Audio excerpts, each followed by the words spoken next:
I'm Clara, a 40-year-old French teacher. Life was pretty standard, filled with books, classes, and the occasional coffee with friends. I never expected it to take a dramatic turn until Mrs. Lefevre, an old friend of my mother's, decided to play matchmaker. One afternoon, while I was sipping tea at my mother's house, Mrs. Lefevre dropped by. She was a lively woman in her 60s, always with a story to tell or a plan up her sleeve. "Clara, dear, I have the perfect man for you," she exclaimed as she settled into the armchair. I chuckled, a bit skeptical. "Really, Mrs. Lefevre? And who might this perfect man be?" She leaned in, her eyes twinkling with excitement. "My son, David. He's a widower, a wonderful father to 2 teenagers. I think you two would hit it off." I hesitated, the idea of stepping into a ready-made family seemed daunting. "I don't know, Mrs. Lefevre. Stepping into a family, it's a lot." She waved her hand dismissively. "Nonsense. You're a warm, loving person. And David is such a caring man. Plus, the kids are lovely, really." My mother, who had been listening quietly, joined in. "Clara, it wouldn't hurt to meet him. You never know what life has in store for you." Encouraged by their enthusiasm, I agreed. A meeting was set up at a local cafe the following week. The day arrived, and I found myself sitting across from David, a man with kind eyes and a gentle demeanor. We talked about everything, from our jobs to our hobbies. He was a civil engineer and loved hiking, while I shared stories about my teaching and my love for French literature. "Your mom tells me you're a fantastic teacher," David said, smiling warmly. I blushed slightly. "Well, I love my job. Teaching French is my passion." "And your mom mentioned you're quite the hiker."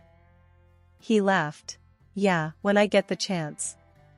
But with Sophie and Max, my free time is usually spent on more family-oriented activities." The way he spoke about his children, Sophie and Max, was endearing. They were 14 and 12, stepping into the challenging teenage years. "We all have our hands full with teenagers, don't we?" I joked, thinking of my rowdy students. By the time we finished our coffees, I felt a connection with David, a sense of understanding and mutual respect. We agreed to meet again, and I found myself looking forward to it. After David and I got married, life settled into a comfortable routine that I cherished deeply. The addition of Sophie and Max, David's children, into my life was a source of joy, filling a gap I didn't know existed. I loved being a part of their lives, even though they never called me mom. The bond we shared was unique and special in its own way. One lazy Sunday afternoon, I found myself in the kitchen, baking cookies with Sophie. The air was filled with the sweet aroma of chocolate and vanilla. "Clara, do you think these cookies will turn out okay?" "I'm not very good at this," Sophie said, a hint of doubt in her voice as she mixed the dough. I smiled at her. "You're doing great, Sophie. Baking is like learning a new language, it takes a little practice, but you'll get the hang of it." Sophie beamed, her confidence boosted. "Thanks, Clara. It's fun baking with you." Just then, Max bounded into the kitchen, his energy almost palpable. "What's cooking, ladies? It smells awesome." "We're making cookies. Want to help us with the decorations later?" I asked, knowing his creative flair would add a fun element to our baking. Max nodded enthusiastically.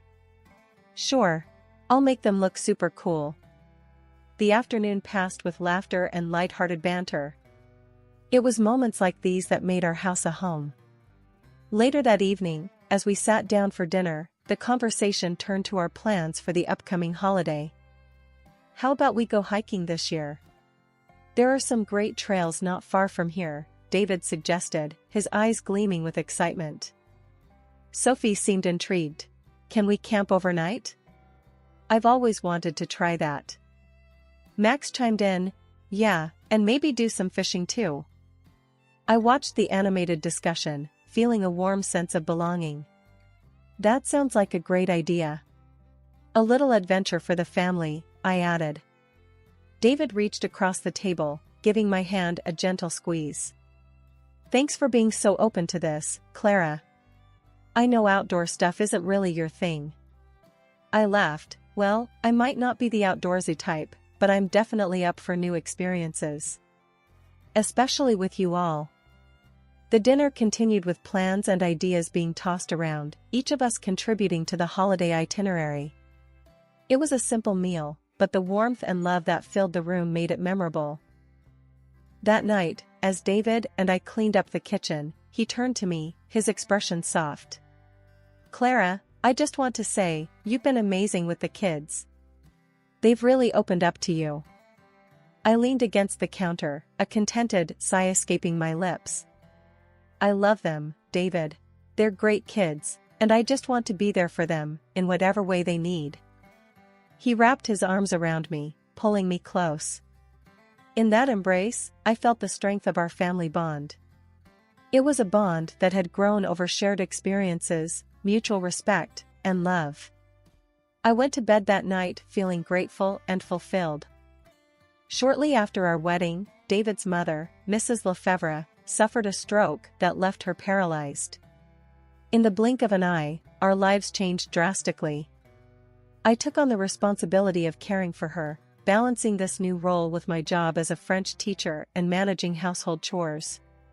These were challenging times, but I found solace in providing comfort to someone who had welcomed me with open arms into their family. Years passed, and Mrs. Lefevre's health continued to decline. Then, one fateful morning, she passed away. The loss hit me harder than I expected. She had become like a second mother to me. The day after her passing, the house was quiet, an eerie calm that felt unnatural. I was in the kitchen, lost in my thoughts, when David and the kids came in. Their expressions were solemn, but there was a strange undercurrent of anticipation in their voices. Mom's lawyer will be here this afternoon to discuss the will, David said, pouring himself a cup of coffee. Sophie chimed in, her tone surprisingly light. I wonder what Grandma left for us. She always said she had some savings aside. I was taken aback by their conversation. Shouldn't we be focusing on arranging a proper service for her? She was a big part of this family. David shrugged. We'll take care of that, but there's no harm in looking ahead, Clara. Mom would have wanted us to. As the day progressed, their excitement over the inheritance became more apparent. It was as though Mrs. Lefevre's passing was merely a pathway to financial gain. I couldn't help but feel disturbed by this blatant display of greed. That evening, after the lawyer's visit, David and the kids gathered in the living room, eagerly discussing the inheritance. I stood at the doorway, listening to them. So, we're getting a good amount, then? Max asked, his eyes gleaming. David nodded. Yes, enough to make some significant changes around here. Sophie's laughter filled the room. Finally, I can get that new laptop I wanted. I stepped into the room, unable to contain my disappointment. Is this really what's important right now? Your mother just passed away. David looked at me, his expression cold. Clara, you wouldn't understand. This is family stuff. I felt a sting at his words. I cared for your mother for years, David. How can you say I wouldn't understand? He scoffed, turning away. Just because you looked after her doesn't mean you're entitled to anything. You did what any decent person would do. In the weeks that followed, David and the kids became increasingly distant and dismissive. Their attitude towards me changed from indifference to outright rudeness.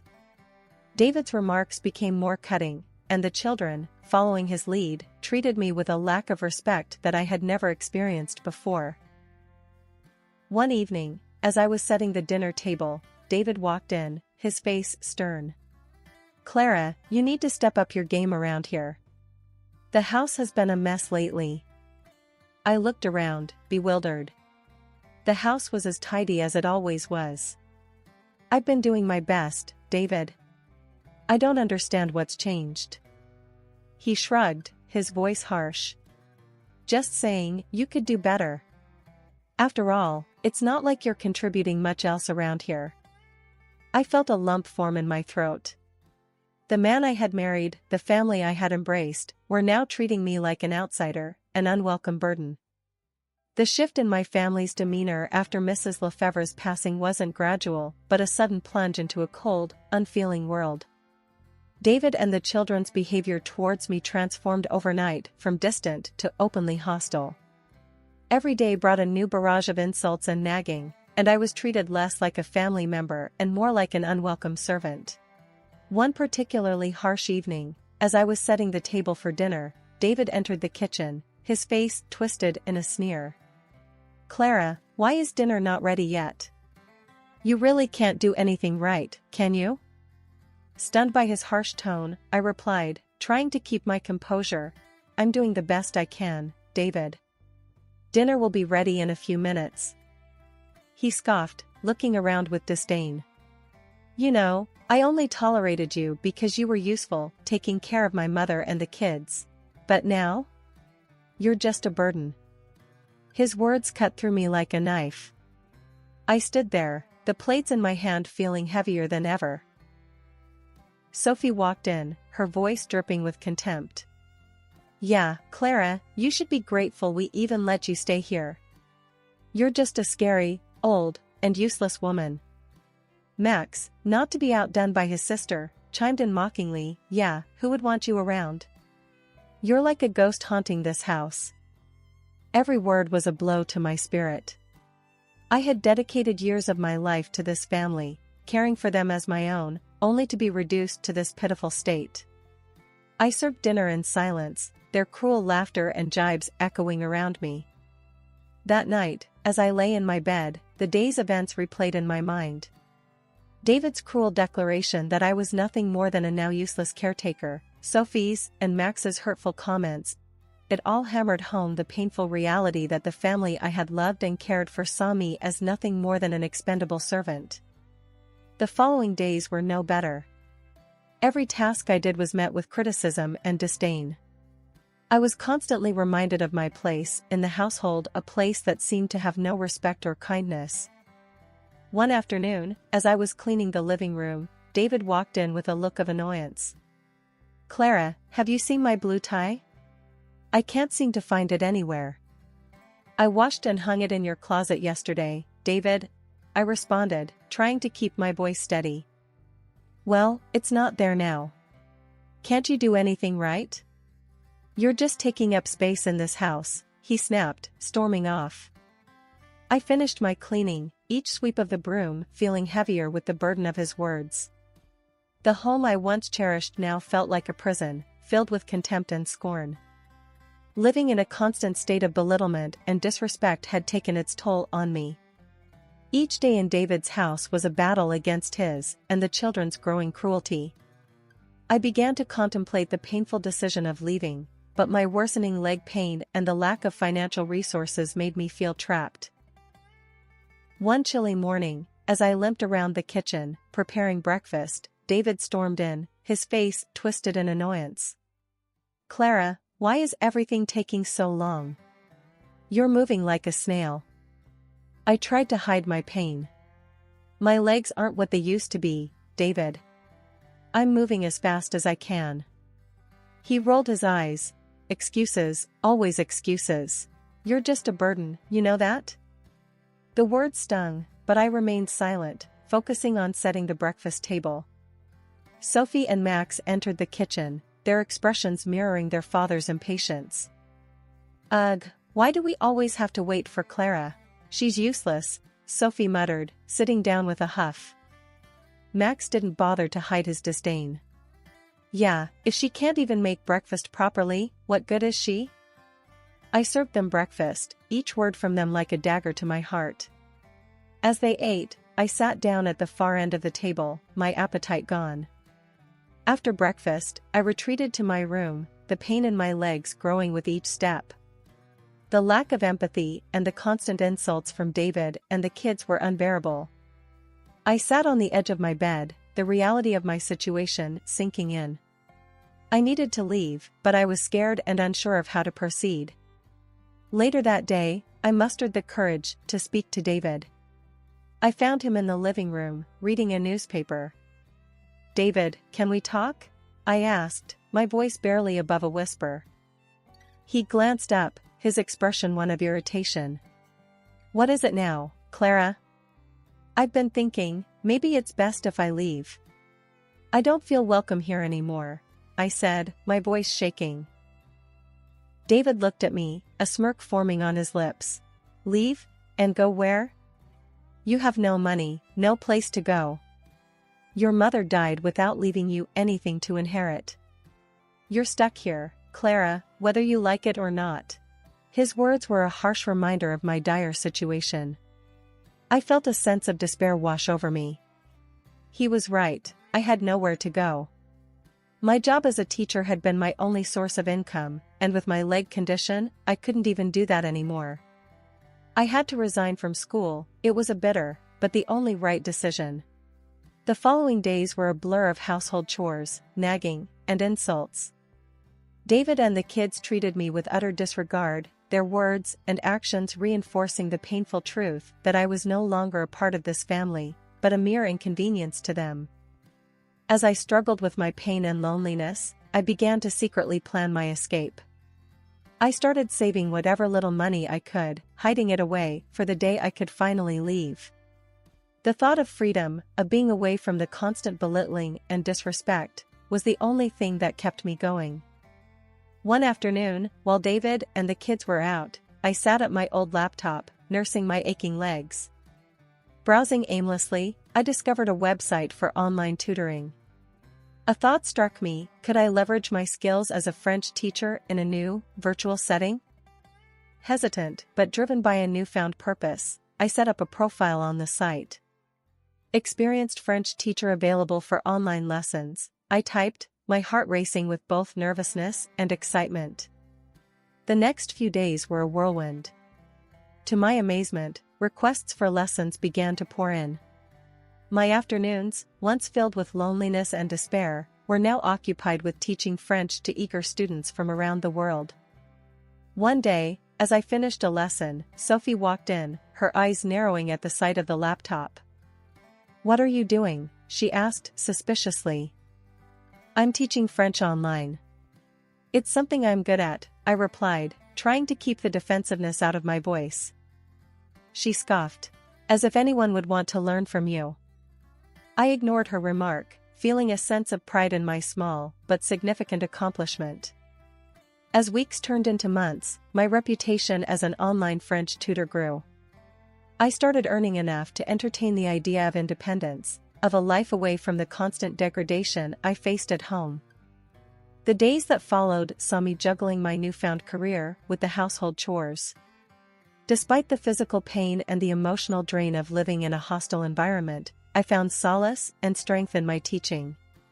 Each lesson I gave was a step closer to freedom, a reminder that I was capable, valuable, and deserving of respect. The tension in the house reached its zenith the evening David announced his promotion at work. That night at dinner, the air was thick with a sense of foreboding. David, Sophie, and Max were unusually chatty, their voices laced with a smug satisfaction that sent a chill down my spine. As I served dinner, trying to ignore the dull ache in my legs, David cleared his throat, ready to make his announcement. "I've got some news. I got a promotion at work. With it, I bought a new house. Bigger, better, and it suits our new status." Sophie clapped her hands in delight. "That's amazing, Dad. When do we move?" David's gaze shifted to me, cold and calculating. "We will be moving soon. But Clara won't be joining us." The room went silent. I looked up, my heart sinking. "What do you mean, David?" He smirked, his words cutting through the air like a knife. "You're not coming, Clara. You don't belong in that part of our lives. You were useful once, but not anymore." Sophie joined in, her voice dripping with disdain. "Yeah, Clara. You're just an old, limping woman. What use would you be in our new house?" Max laughed, adding insult to injury. You should be grateful we let you stay here this long. I stood there, the plates in my hands trembling. The pain of their words was sharper than any physical ache I had ever felt. David slid the divorce papers across the table to me. I think it's best we part ways. You can stay here until the house is sold. Numb, I picked up the papers. My hands were shaking as I signed them. There was no point in arguing or pleading.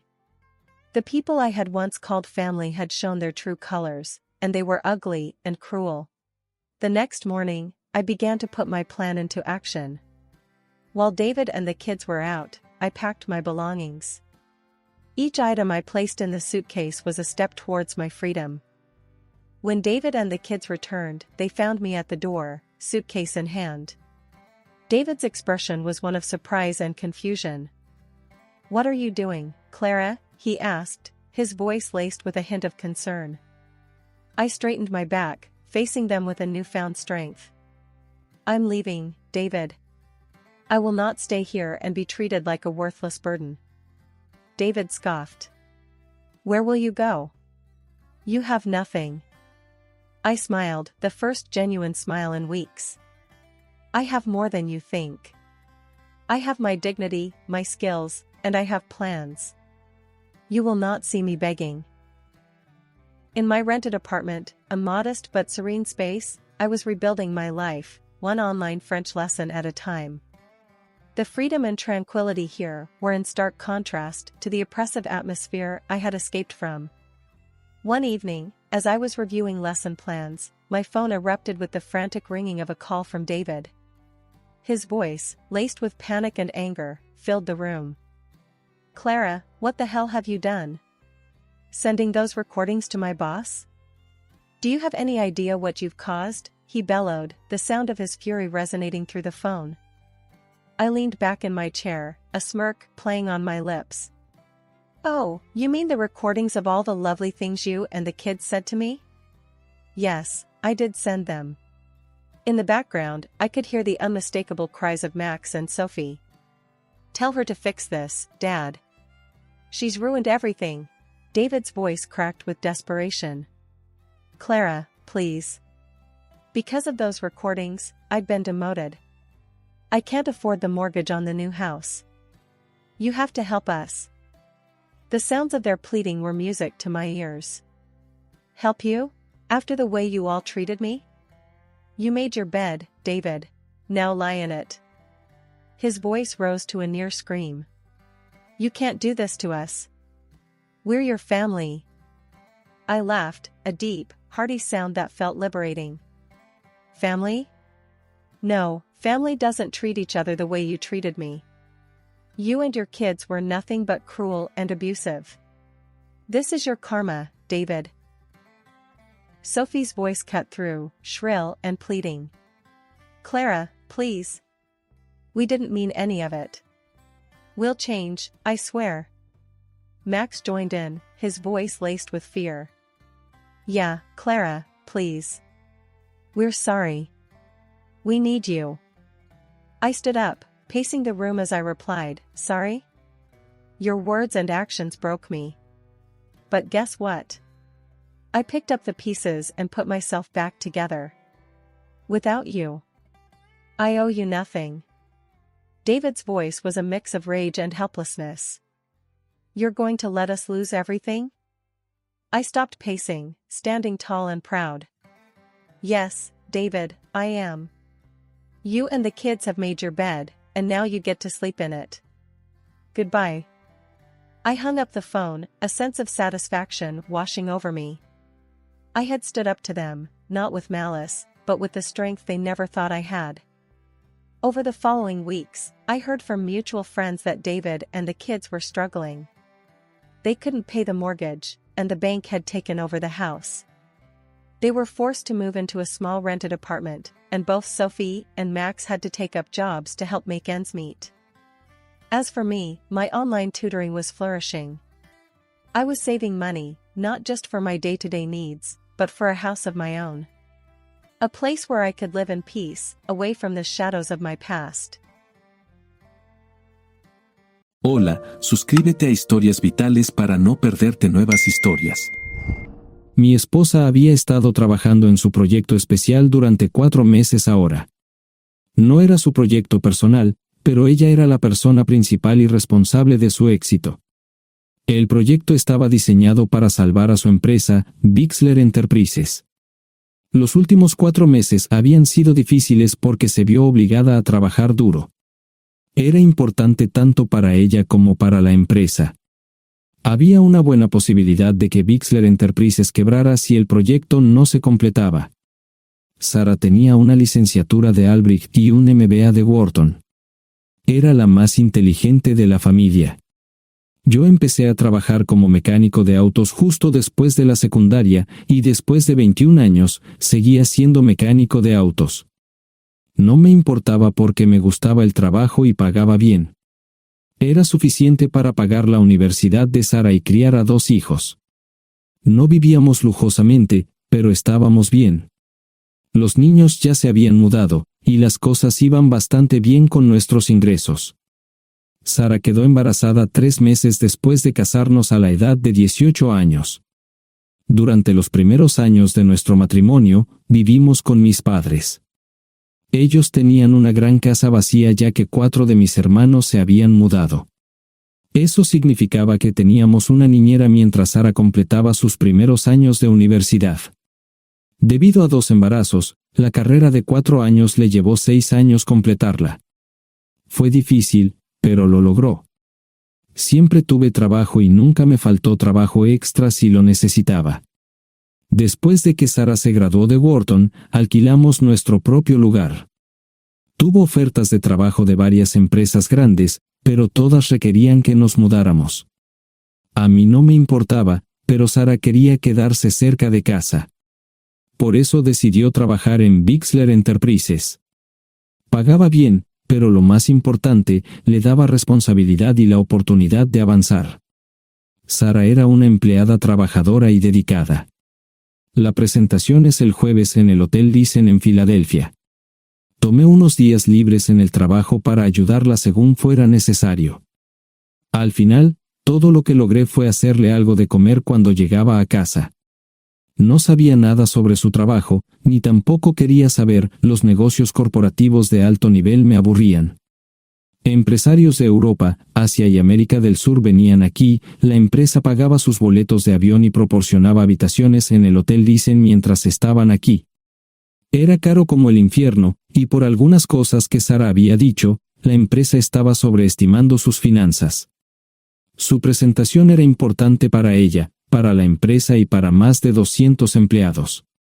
Hasta el martes por la noche, todo iba bien. Sara llegó a casa con un traje nuevo, un traje gris con una blusa blanca.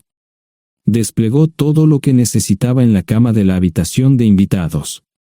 Cuando se trataba de la limpieza de la casa, ella era normal, pero cuando se trataba del trabajo, era meticulosa. No entendía por qué necesitaba sacar su ropa interior de lujo, pero no dije nada. Además de su traje para la presentación, tenía varios vestidos de cóctel lindos para eventos sociales antes y después del evento. Siempre había evitado tales eventos, pero me sentía obligado a ir con ella si ella quería que lo hiciera. Me agradeció la oferta, pero dijo que no era necesario. Todos los materiales y equipos que necesitaba estaban guardados ordenadamente en el maletero de su Volvo. Antes de salir del trabajo, ella misma conducía el coche para asegurarse de que todo estuviera en perfectas condiciones.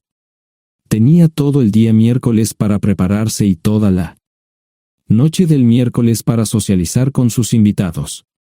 Sara era tan buena en lo que hacía que sentía que habría sido mejor si simplemente me hubiera mantenido alejado de ella.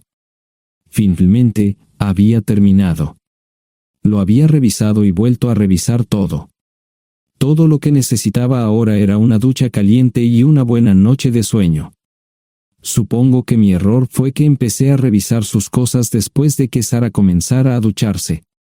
Pensé que estaba ayudando, pero resultó ser lo contrario. Estaba moviendo cosas en la cama cuando un pequeño sobre blanco cayó del bolsillo lateral de su bolso de maquillaje. Una carta de una farmacia, pero no del tipo que solemos usar. Dentro había 10 pastillas. No tenía idea de qué era PREN, y las instrucciones eran confusas. Si es necesario, tomar una pastilla y luego una segunda pastilla 12 horas después. Pensé que podría ser algo que ella había conseguido para la ansiedad o los nervios, pero las instrucciones no tenían sentido. La receta estaba escrita a su nombre el lunes. Volví a poner el sobre en su lugar mientras ella terminaba de ducharse. Decidí que quería saber más sobre PREN antes de contarle sobre ello. Por supuesto, si lo mencionaba, significaría que estaba revisando sus cosas. Odio los dilemas. Mientras Sara se preparaba para dormir, fui a nuestro ordenador doméstico y busqué. 10 minutos después, me uní a mi esposa bajo las sábanas. Pasé toda la noche despierto, preguntándome por qué mi esposa había recogido una receta para la píldora del día después, especialmente después de que me hicieran una vasectomía hace 10 años. A la mañana siguiente, me levanté temprano, pero no estaba descansado. Di un largo paseo, esperando que despejara mi mente. Me dirigí hacia casa con reticencia, temiendo lo que podría hacer o decir cuando llegara allí. Mi hijo Joe se unió a la Marina después de la escuela secundaria y estaba en su primer año en San Diego. Nuestra hija Gloria se casó con su amor de la infancia el año pasado y acababa de mudarse a Dallas. Eso dejaba solo a Sara y a mí. Echaba de menos a los niños, pero esperaba envejecer con mi esposa. Ella era la única mujer que me había interesado, y ahora todo estaba. Si Sara estaba teniendo una aventura, lo ocultaba bien. Por supuesto, nunca la vigilé. Nunca miré sus correos electrónicos o llamadas telefónicas. No tenía razones para hacerlo. No tenía forma de saber qué estaba haciendo en el trabajo o después del trabajo. Confiaba en ella completamente. Ion, ¿dónde demonios has estado? ¿Quieres huevos o algo? No, solo café. No me sentía con muchas ganas de hablar. ¿Qué pasa, cariño? Solo son 3 días. Puedes venir si quieres, pero te aburrirás como una ostra. No, realmente no quiero ir, pero odio dejarte sola. Me preocupo cuando no estás aquí. Es muy dulce, querido, pero estará bien. No voy a salir del hotel en todo este tiempo. Pasaré la mayor parte del día asegurándome de que la sala de conferencias esté lista, y esta noche tendré una agradable charla con nuestros posibles clientes. Mañana, probablemente ni siquiera tendré la oportunidad de ir al baño. Llegaré a casa lo más temprano posible el viernes, te prometo un gran fin de semana si sabes a lo que me refiero. Todo eso suena bien, pero no puedes culparme por preocuparme. Soy un mecánico de autos, y tengo una esposa hermosa y exitosa. A veces tengo la sensación de que estás menos interesada en mejorar nuestra situación familiar que en avanzar en tu carrera. Detente, maldita sea, Ion. Siempre he respetado lo que haces para ganarte la vida y nunca he insinuado lo contrario. Criaste a 2 grandes niños y me pusiste a través de la universidad. Eres un gran esposo, un gran padre y un buen proveedor, y nunca olvides eso. Terminé mi café mientras ella recogía la mesa. ¿Quieres que te llame? No, no es una buena idea. Tendré el móvil apagado, y voy a apagar el teléfono de la habitación por la noche para poder dormir. Te llamaré siempre que pueda.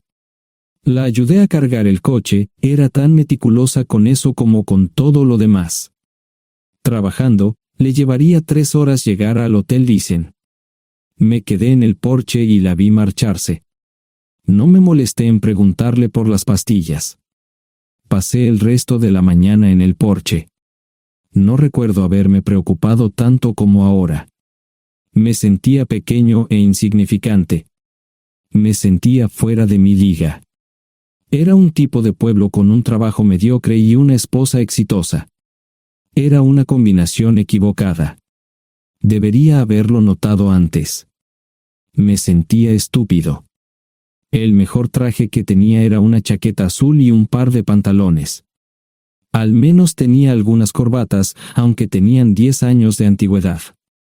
Acababa de terminar de vestirme cuando sonó el teléfono fijo. Oye, cariño, solo quería avisarte de que llegué bien. ¿Tuviste un buen viaje? Supongo que el tráfico no estaba demasiado denso. Estuvo bien. Te llamaré esta noche. Ahora tengo que irme. Estoy en la habitación 714, Sara. Puedo estar en casa de mis padres o en la de mis hermanos esta noche si quieres llamarme a mi móvil. De acuerdo. Suena el teléfono móvil. Te quiero, tengo que irme. Me tomé mi tiempo para llegar a Filadelfia. No fui directo al Lisen, primero me detuve y compré un filete con queso. Prometía hacer una larga noche. No estaba seguro de qué iba a hacer. Estacioné en el garaje del hotel y simplemente esperé. Tarde o temprano, tenía que entrar en el hotel. Simplemente no podía decidir cuándo hacerlo. El sonido de mi teléfono celular me ayudó a tomar mi decisión.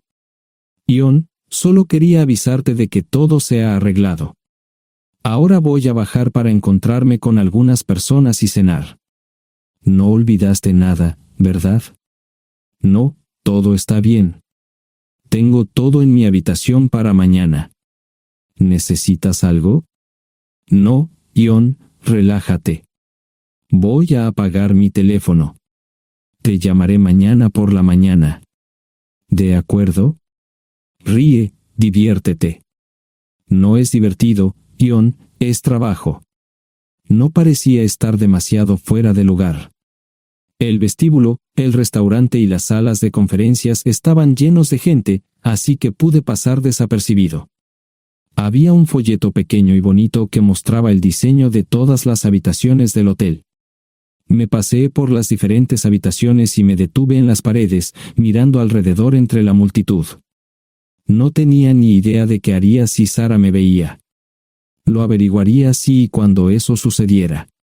Encontré un tablero de eventos que enumeraba todas las habitaciones que estaban siendo utilizadas por los diversos grupos. Bixler Enterprises no tenía habitaciones disponibles para el miércoles por la noche. Esto me pareció interesante. Sara había dicho que no iba a salir del hotel, pero ahora no estaba tan seguro de eso. Había 3 comedores, familiar, informal y de alta cocina. A Sara no le gustaba mucho cenar con niños, así que fui primero al comedor informal. Solo me llevó 5 minutos asegurarme de que no estaba allí. Tuve mejor suerte en el salón gourmet, era una acogedora mesita encajada en la esquina, el tipo de mesa que la gente reserva para tener un encuentro privado. Sara llevaba un vestido de cóctel negro con un escote pronunciado y perlas, se veía elegante y su acompañante parecía apreciarlo. Conocía a algunas personas con las que trabajaba Sara, y él no era una de ellas. Me resultaba familiar, pero no había forma de que pudiera recordarlo. Había muchas sillas libres, así que no tuve problemas para cruzar la sala. Había velas y pequeños candelabros de cristal en las mesas. Apagué la mía y le dije al camarero que me molestaba por el glaucoma. Pedí el plato de pollo de siempre y me acomodé. El camarero me sirvió el café por tercera vez. Disculpe, el tipo en la mesa de enfrente me parece muy familiar. ¿Sabes quién es? Sí, ese es Malcolm Eugene Foote. Es miembro del Consejo Municipal, se espera que se postule para el Congreso en los próximos años. ¿Es esa su esposa con él? Es muy bonita. No, esta es la primera vez que la veo. Siempre usa esa mesa para señoras especiales, si me entiende. Simplemente le sonreí y pedí la cuenta. Nunca había visto a Sara tan sensual con un hombre antes. Parecía captar cada palabra que decía, como si fuera Dios o algo así. No estaban haciendo nada inapropiado, pero tampoco era platónico ni profesional. Cuando me fui, estaban terminando su segunda botella de vino. Ahora entendía por qué se había llevado su lencería elegante. Me acomodé en una esquina del vestíbulo para que no me vieran. 10 minutos después, salieron del restaurante. Ella le tomaba la mano mientras caminaban por el vestíbulo hacia el ascensor. Observé cuidadosamente los indicadores de piso. Que el ascensor se detuviera en el tercer piso era una buena señal, significaba que no lo había llevado a su habitación. Era una mala señal cuando el ascensor no llegaba al séptimo piso, significaba que ella fue a su habitación. Por si acaso me equivocaba en algo, me senté en el vestíbulo y observé el ascensor durante 1 hora. La gente entraba y salía, pero Sara no estaba entre ellos. Saqué mi maleta vacía del coche y me dirigí al mostrador de recepción. Aunque podía demostrar que era su esposo, me costó trabajo conseguir una tarjeta llave. Se dieron después de llamar a la habitación, pero nadie respondió. Finalmente, estaba en camino a la habitación 714 con la tarjeta llave. Ni siquiera encendí las luces al principio, simplemente me senté en la oscuridad de la habitación durante más de 1 hora. No fue difícil asegurarme de que no regresara a la habitación. Primero, empacé todas sus ropas y pertenencias personales. No dejé nada atrás. Revisé el paquete de Preven, todavía quedaban 10 pastillas en el tocador. De manera muy ordenada, estaban todos los artículos que necesitaría para su presentación al día siguiente. Comencé a llenar la maleta. Había 24 carpetas promocionales especialmente encuadernadas y otras 20 carpetas regulares, todas ellas fueron a la maleta. Un proyector digital fue lo siguiente, seguido de una computadora portátil. Tomé su bolso y su celular, que había dejado en la habitación. Todo lo que tenía consigo era un bolso de mano y probablemente un tubo de lápiz labial. Di una vuelta por la habitación tan cuidadosamente como lo hizo ella para asegurarme de no perder nada. Una vez satisfecho, dejé las llaves del coche y mi anillo de bodas en el tocador. Aparte de esos 2 objetos, la habitación estaba completamente vacía. El ascensor se dirigió directamente al estacionamiento, no tuve problemas para llevar 2 maletas, y 20 minutos después, estaba en la autopista rumbo al norte. Pasaban las 3 de la madrugada, no tenía idea de que había pasado tanto tiempo. 1 hora o 2 después, sonó mi teléfono celular, la identificación de llamadas mostraba el número del Listen. ¿Ion? Sí, ¿dónde estás? Estaré en casa pronto. Eso fue todo lo que dije. Hubo silencio en el otro extremo de la línea. Los vendedores tienen un viejo dicho, el primero que habla pierde. Pareció una eternidad antes de que ella hablara. Ion, lo siento. No preguntó nada y simplemente colgó. Apagué mi teléfono, era obvio que había regresado a su habitación. Más tarde ese día, tenía que dar una presentación que salvaría a su empresa y le daría un ascenso. Metí las maletas en el desván del garaje. Sara nunca iba allí y nunca pensó en buscar algo allí. Por supuesto, en este punto, estoy bastante seguro de que no importaba. Primero, recogí todas mis ropas y pertenencias personales. La mayoría de los hombres tienen sus propias herramientas, generalmente es un requisito para el trabajo. Pasé por la tienda, cargué las mías en el Subaru y recogí mi último cheque de pago. Para entonces, los bancos ya estaban abiertos, no tuve que hacer ninguna manipulación financiera complicada. Simplemente retiré todo el dinero de mis cuentas.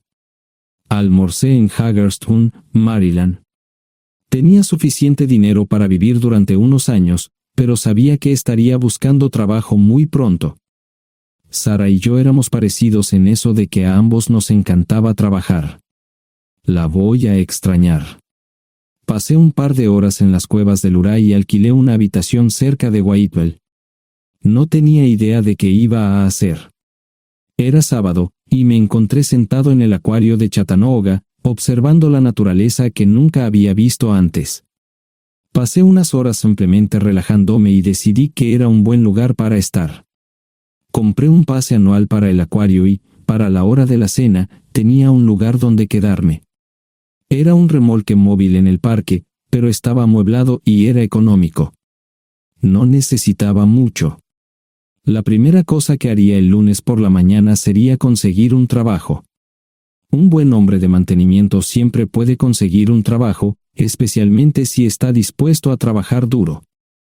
Podría permanecer discreto hasta que fuera el momento de renovar mi licencia de conducir o las etiquetas del coche, me preocuparé por eso cuando llegue el momento. El domingo por la tarde, llamé a Gloria.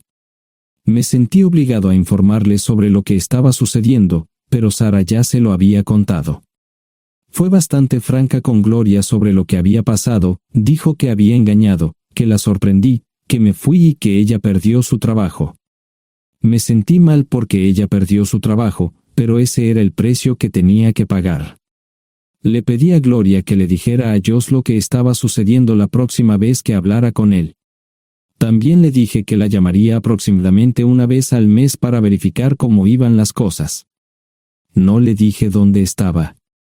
Para el mediodía del día siguiente, tenía un trabajo. En realidad, estaba a poca distancia del parque de remolques, con el Waffle House a mitad de camino. ¿Qué más podría querer un hombre? No sé cómo manejaron el papeleo, pero me estaban pagando $20 por hora sin hacer preguntas. Estaba feliz, y ellos también. Ni siquiera tendría que tocar el dinero que traje conmigo. Unos 2 meses después, Gloria me informó que Sara se había mudado de la casa y estaba viviendo con sus padres. Gloria no sabía nada más, pero estaba feliz de que estuviera estable y le estuviera yendo bien. Josh me llamó desde San Diego solo para informarme que iba a hacer un crucero. Era técnico en aviónica en un portaaviones, intentó explicar qué hacía exactamente, pero estaba más allá de mi comprensión. Nunca supe mucho sobre cosas técnicas. Ambos tuvieron cuidado de no decir nada malo sobre su madre, aprecié eso. Después de eso, todo siguió como siempre. Comencé a hablar con Gloria al menos semanalmente, Josh y yo comenzamos a enviar correos electrónicos regularmente.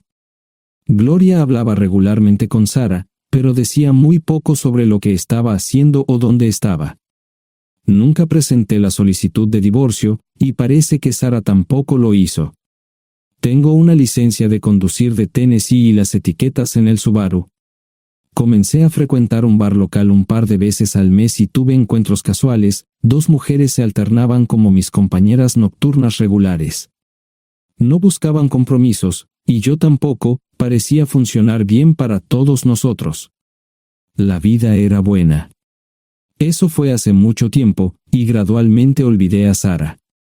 Con el tiempo, el Subaru comenzó a darme problemas, había olvidado cuánto tiempo había pasado. Tenía más de 200,000 millas. Estaba reflexionando sobre esto con una jarra de cerveza un día cuando me di cuenta de que habían pasado casi 5 años desde que me fui de casa. Mantuve un contacto cercano con ambos hijos, Gloria ya tenía 2 hijos propios en este momento y quería que los visitara. Josh casi se casó con una mujer tailandesa, pero en el último momento, se negó. Por lo general, trabajaba 6 días a la semana y usaba el domingo para recuperarme del sábado por la noche, no había ninguna buena razón para que alguien llamara a la puerta de mi remolque a las 6 de la mañana de un viernes.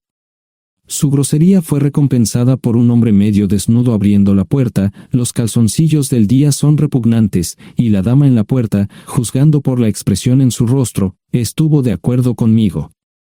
Ella apartó la mirada, pero su compañero no parecía impresionado.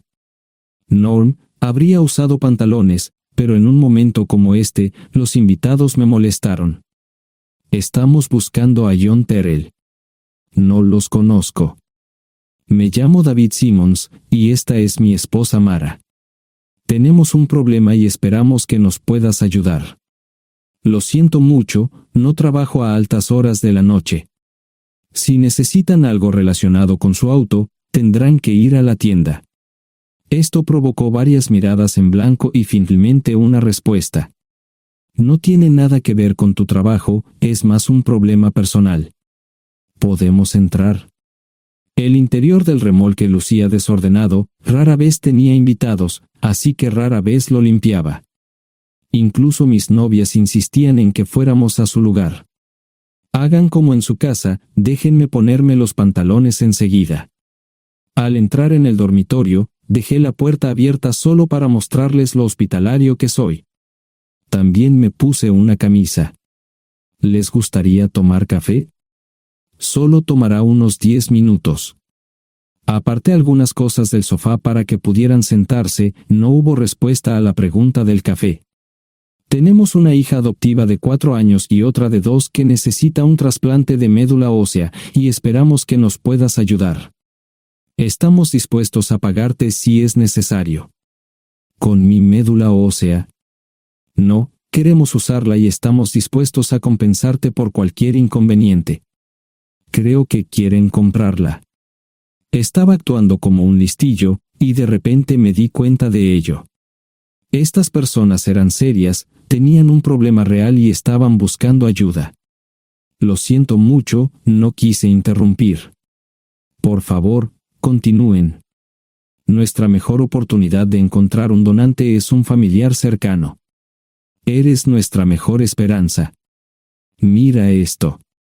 No quiero ser un grosero, pero creo que se equivocaron de persona. ¿Cuándo nació su hija? Cumplirá 5 años en julio. Marche Simons habló por primera vez, y sonó sincera. Odio ser el portador de malas noticias, pero me hice una vasectomía hace 15 años. No hay forma de que pueda ser su padre.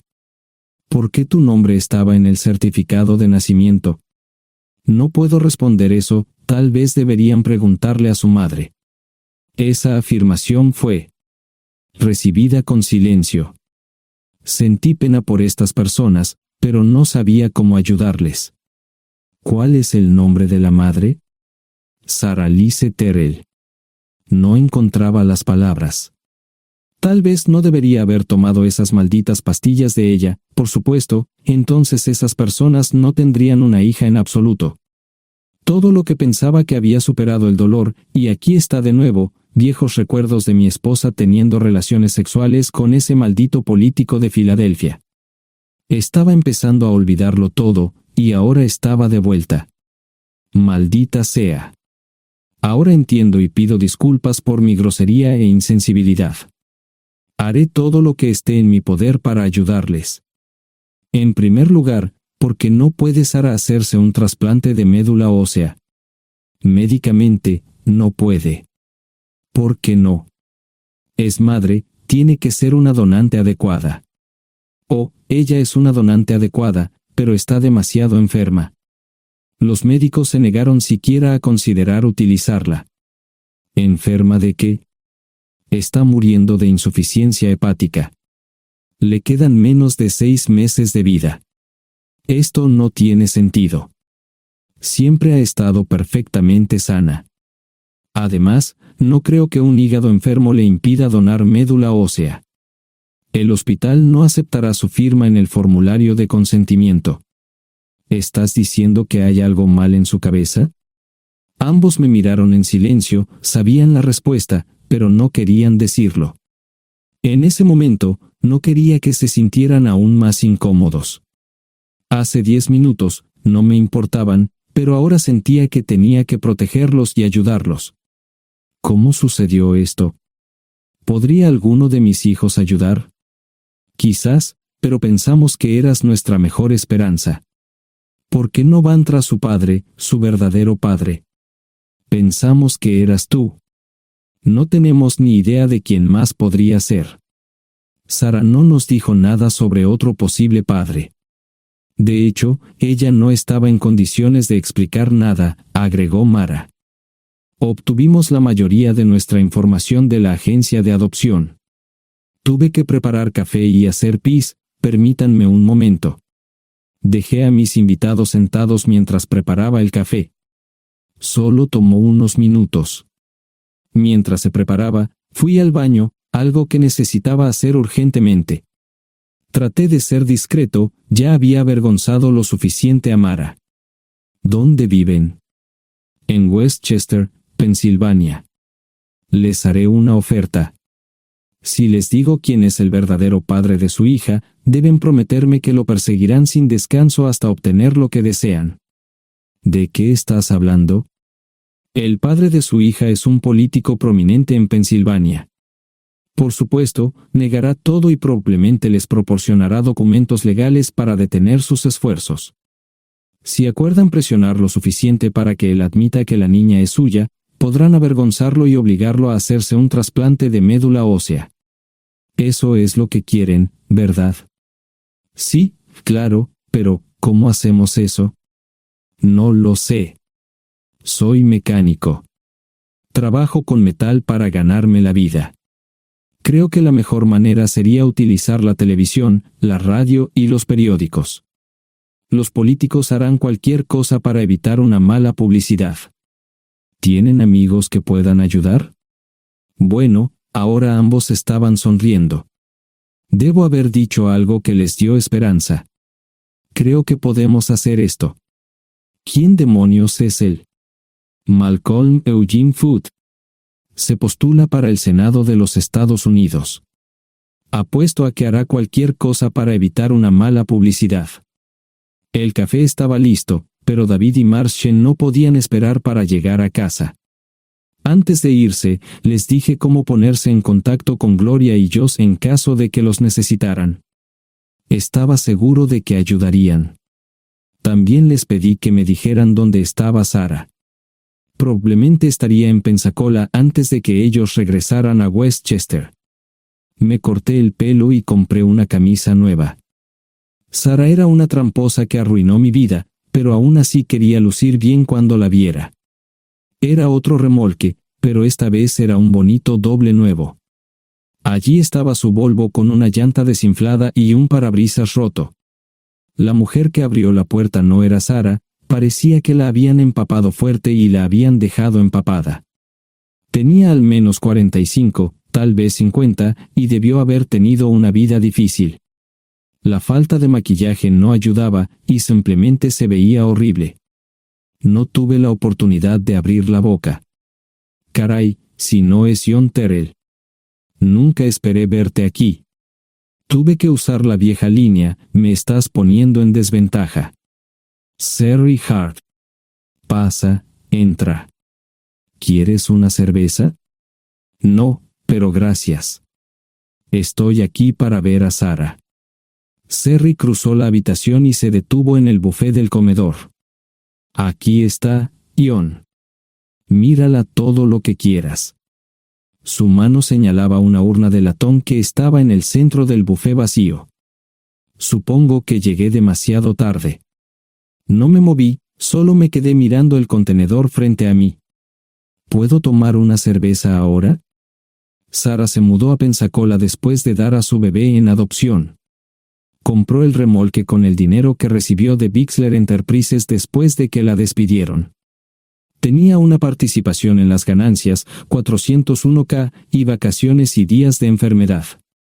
Eventualmente, consiguió un trabajo en una fábrica local de prendas de vestir donde trabajaba en el departamento de envíos. Allí fue donde conoció a Sherry. Sherry alquilaba una habitación de Sarah. Cada centavo que Sarah ganaba iba para el alcohol. Empezó con vino y gradualmente pasó a bebidas más fuertes, las más baratas. Eventualmente, perdió su trabajo debido a su alcoholismo y se vio obligada a usar sus ahorros. Nunca salió con nadie ni salió a ningún lado. Sherry se quedó con ella, pagó sus servicios públicos y compró alimentos que Sarah no comía. Le llevó más de 3 años quitarse la vida. Increíblemente, ella tenía un testamento y me dejó un doble remolque y un Volvo. Sherry explicó que Sarah estaba tan angustiada por lo que había hecho que simplemente se rindió. No intentó evitar el embarazo ni siquiera terminarlo. La adopción se había arreglado meses antes de que naciera el bebé. Nunca volvió a trabajar, excepto en los trabajos clandestinos que hacía mal. Sherry dijo que Sarah no parecía tener ambición ni propósito en la vida. Sarah hablaba mucho de mí pero tenía miedo de intentar contactarme. Gloria le dio mi número, pero nunca me llamó. Era como si su aventura de una noche la hubiera lastimado más a ella que a mí. Estuve allí durante 2 semanas y luego vendí el remolque de Sherry por $1 y obtuve $3,000 por el Volvo. 2 días después, estaba en Westchester visitando a mis nuevos amigos David y Marshall. Malcolm Eugene Foote resistió al principio, pero David y Marshall lo presionaron hasta que cedió. Insistió en pruebas de ADN, que demostraron que era el padre. Para salvar la cara, más o menos lo obligaron a someterse a un trasplante de médula ósea, que fue exitoso. La carrera política y la vida familiar de Malcolm no dejaron una impresión favorable. Su caída en las encuestas fue tan rápida que el partido lo reemplazó por otro candidato unos meses antes de las elecciones. Su esposa solicitó el divorcio y fue muy pública al respecto.